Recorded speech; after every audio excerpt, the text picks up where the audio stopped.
For thousands of years, the art of warfare had a golden rule. To conquer a fortified city, you don't just attack the walls, you attack its water supply.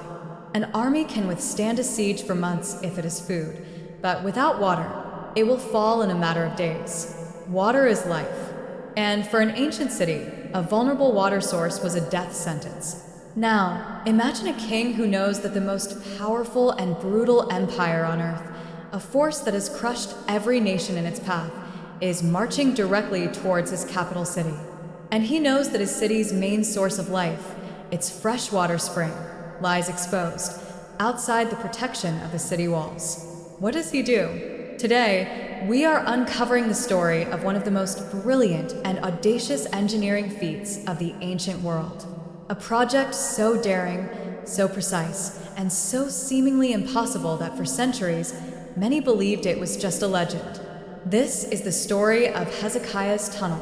It is a story of faith, of ingenuity, and of an impossible engineering miracle that saved a city and defied an empire. Our story takes place around the year 701 BC. The king of Judah is Hezekiah, a righteous man who has led his nation back to God. But his faithfulness has attracted the attention of a superpower, the brutal Assyrian Empire, led by its ruthless king, Sennacherib. The Assyrians were the masters of siege warfare, a terrifying force that had already conquered the northern kingdom of Israel and was now swallowing up the cities of Judah one by one, leaving a trail of terror in its wake. Only Jerusalem remained. Hezekiah knew that Jerusalem had a fatal flaw. The city's lifeblood, the Gin Spring, gushed from a cave in the Kidron Valley, critically outside the city's defensive walls. He knew that Sennacherib's army would simply camp beside the spring, cut off the water, and wait for the city to die of thirst. So, Hezekiah conceives a plan of breathtaking audacity, a plan with two parts. First, he would seal off the outer opening of the Gin Spring, hiding it completely from the enemy.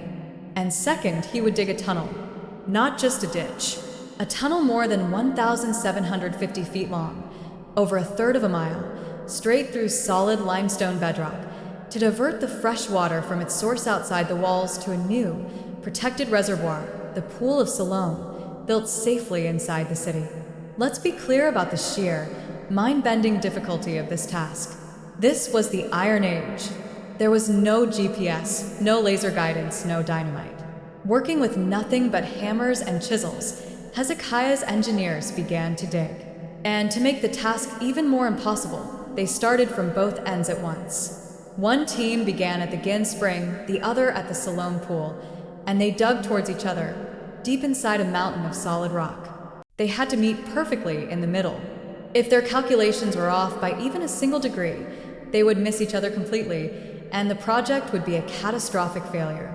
And they had to dig with a precise, gentle, downward slope of just 0.6%, enough for the water to flow, but not so much that it would rush. For centuries, historians and engineers were baffled. How could they have achieved such a feat of precision?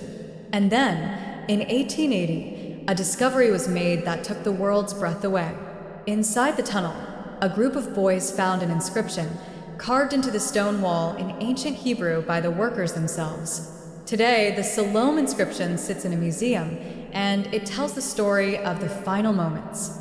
It describes the excitement as the two teams, separated by the last wall of rock, could hear the sound of each other's pickaxes. It describes the joyful moment they broke through as the water gushed from the spring to the pool for the very first time. It is a 2,700-year-old confirmation, written by the men who built it, a testament to one of the greatest engineering miracles of the ancient world. Hezekiah's faith wasn't just passive waiting, it was active, daring preparation. He prayed, and he dug a tunnel. In your own life, how do you find the balance between trusting God to act and taking practical, courageous steps yourself? Share your thoughts. And the tunnel was completed just in time. The Assyrian army arrived and surrounded Jerusalem. The Assyrian general, the Rabshakeh, stood before the walls and delivered his taunts, mocking the city and its God. He was certain of his victory. He knew the city was packed with refugees, and he believed he controlled their water. But days turned into weeks, and the city did not surrender. The city did not die of thirst. Hezekiah's impossible engineering project had neutralized the enemy's greatest weapon. This act of practical, preparatory faith set the stage for the final, divine miracle. As we explored in another video, Hezekiah went into the temple and prayed. And God answered, sending his angel to strike down the Assyrian army in a single night. Jerusalem was saved. The story of Hezekiah's tunnel, which you can still walk through in Jerusalem today, is a powerful and tangible lesson in the nature of true faith. Faith is not a passive hope that God will do everything for us. It is not an excuse for inaction. True, biblical faith is an active partnership with God.